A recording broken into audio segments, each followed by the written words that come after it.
So, well, and that's so there's a variety, first of all, of great photography from the set that we're going to take a look at in a couple of weeks, where you'll get to see some photographs of, from the set and behind the scenes that were also then used for the trading cards, as well as this I'm very interested to hear about, fan mail for Twin Peaks, dealing with that, responding to that, working on the photos for the ABC promotions, doing the photography for the album covers, and starting charitable events, as well as working with helping to screen the director's reels and the script submissions, and then establishing the pie and coffee events with the cast, the viewing parties, creating the backstory for Yamaguchi, aka Tojimura. But also Maddie. And Maddie, exactly. So explain some of these things. Okay, and also it was not just ABC publicity, but also marketing. I got to work with some really fantastic photographers and train them how to shoot Twin Peaks, because the first photos that were coming out of network were like everything else, but there were also storylines that we weren't supposed to share, right? Everything was a secret.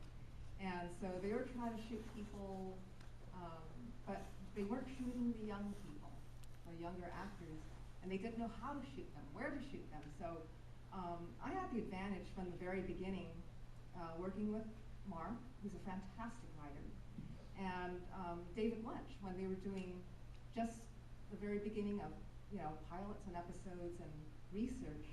And I know I would get these crazy sounding requests through Mark saying, gosh, Paula, David would like for you to do some research on caskets. He wants me to find out if lead caskets leak.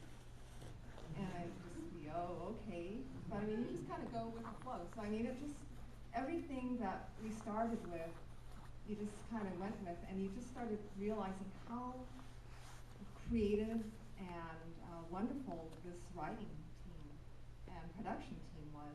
And then when you added on the cast and crew that we had, it was amazing, because they did allow us so much free reign. But because I got to know so much about helping to start the production company, and just, there were so many things that had to be done, and had to be done quickly, as the gentlemen here have, explained. I just picked up and went with whatever was there. So whether it was having to find a company that could handle, at first, fan mail was not a big deal, but it was starting to just kind of inundate what was going on. We had to hire someone to take care of that, figure out a system of doing that. But really, there was just so much of everything, and I just worked a lot of hours. What was your favorite piece of fan mail? God, there are just so many, but I think some of the stuff that would come out is we had people who would do breakdowns of every episode. I mean, in detail with the dialogue and who was on the crew and who was, it just was like, who's paying that much attention? And they have all this time in the world to make up these documents. So it was very amazing, the attention and detail that people just really paid attention to with this whole show. Well, Phil, knowing that the show had sort of tapped into the zeitgeist at that point, tell us a little bit about some of the things that ABC was doing to really sort of continue selling the show, and how you guys responded also to this emerging young cast. Well,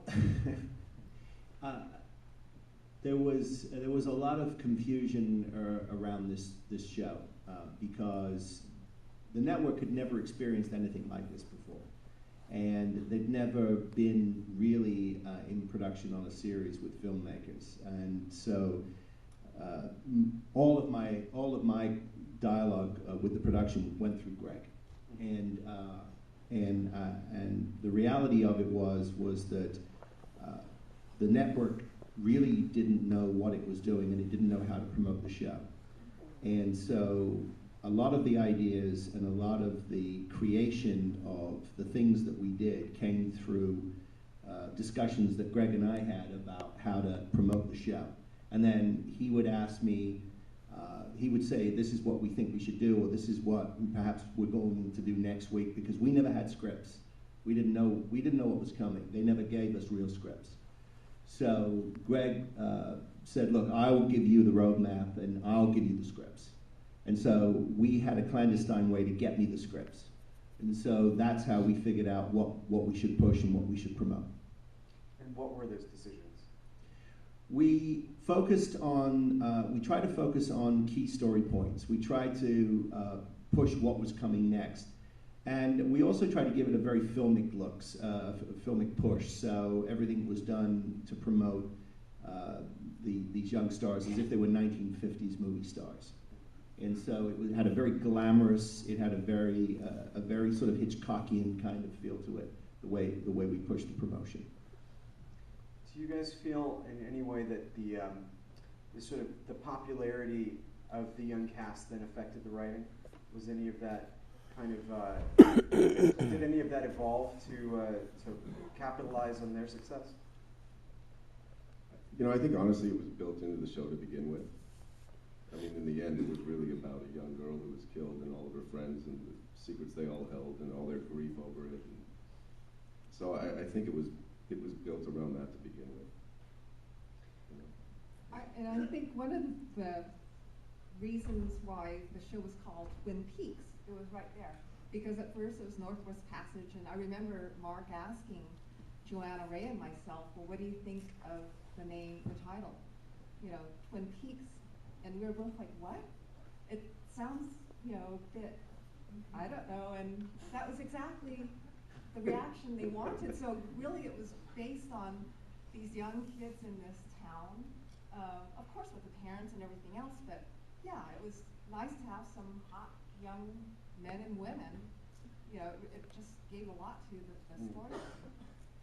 Well, because the craze over Who Killed Laura Palmer brought so many viewers, I've wondered for a long time why there was a push to resolve it. I don't mean ever, I just mean when it happened. Because it seems like that brought in so many viewers. What was sort of the thinking between you guys as to how and when to do that? I'll answer that and then I'll let Phil answer it as well, because I think we were pretty deep into that situation. I think ultimately, I think it was network paranoia. It's one of those things where you're speeding down a hill towards a wall and they thought, if we hit the wall, we're gonna crash, but really we would have just gone right through it. But they felt that the audience just couldn't hold on that long, because there'd just never been anything like this show before, you know? So I think they begged Mark and David to reveal who it was. And I think it probably was the wrong decision, but ultimately it's what we did. That was a great meeting too. Oh, That was a great meeting. Yeah. To push them to, I don't know how much time we have to. But I would love to hear about well, that. the paranoid part was correct. Every week, it was this titillating promise, and they were so desperate to know, and they thought everybody knew, and they thought there was a plan, and there was no plan. And the truth is, these guys, they were terrific writers. They just couldn't write a mystery, and they didn't want to write a mystery, and they didn't care who killed Laura Palmer, and it wasn't interesting to them, but they couldn't tell the network that. So Bob Iger, who was our president at the time, demanded that we know who killed Laura Palmer. And in fact, for that episode where David promised to reveal who killed Laura Palmer, I was sent to his editing bay. In those days, they cut on film, and I was sent over there, and I was sent to watch a rough cut of the episode that was going to reveal who killed Laura Palmer. And while I'm waiting there, there was he was on a phone call. He said, hi Phil, I'll be right with you. And and he was on the phone and he was ordering. He said, I'll have 5 cases of toilet paper, 47 boxes of paper clips. I'll take some brown paper bags. And this list went on and on and on. He said, I'm sorry, Phil, but I just got a call from Japan, and they're out of artwork, so I got to make 20 collage paintings in the next 5 days. His work sold for thousands of dollars in Japan, and so this was what was going on while I was waiting to run this thing, and then I have to go back to the network, and I have to report on, because we didn't have a script. It wasn't in the script who killed Laura Palmer. I wanted to keep it secret. So I screen this thing, and you have no clue who killed Laura Palmer. And I'm sweating the bucket now. I don't know what to do. And so Gregg and I talked about it, and he said, well, we should bring them into the network. Let's force them into a corner. Because the only way to get them to really move this thing forward, we got to start getting them to start thinking about how to turn the corner. So he said, I'm going to get them over there. And I said, okay, I'll get the meeting. So we got a meeting, and Gregg says, all right, we're coming over. He brought him over, and we brought David over, and I tell Bob he's going to sit in a room, and he's going to tell you who killed Laura Palmer. And we go into this room, we go into Bob Iger's office at ABC, and we're all sitting there, we're all waiting, and we're just sort of waiting for the meeting to start. So finally Bob goes, okay, David, come on, how does this work? Who killed it? You can tell me. And he looks at Bob and he says, have you ever eaten blowfish?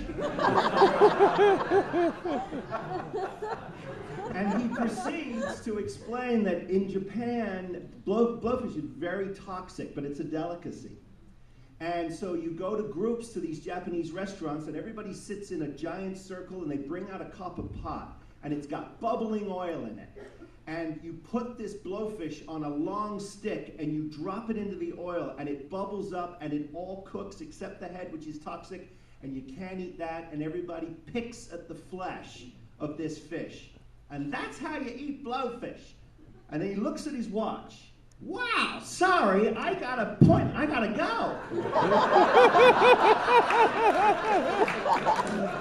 And he got up, and he left.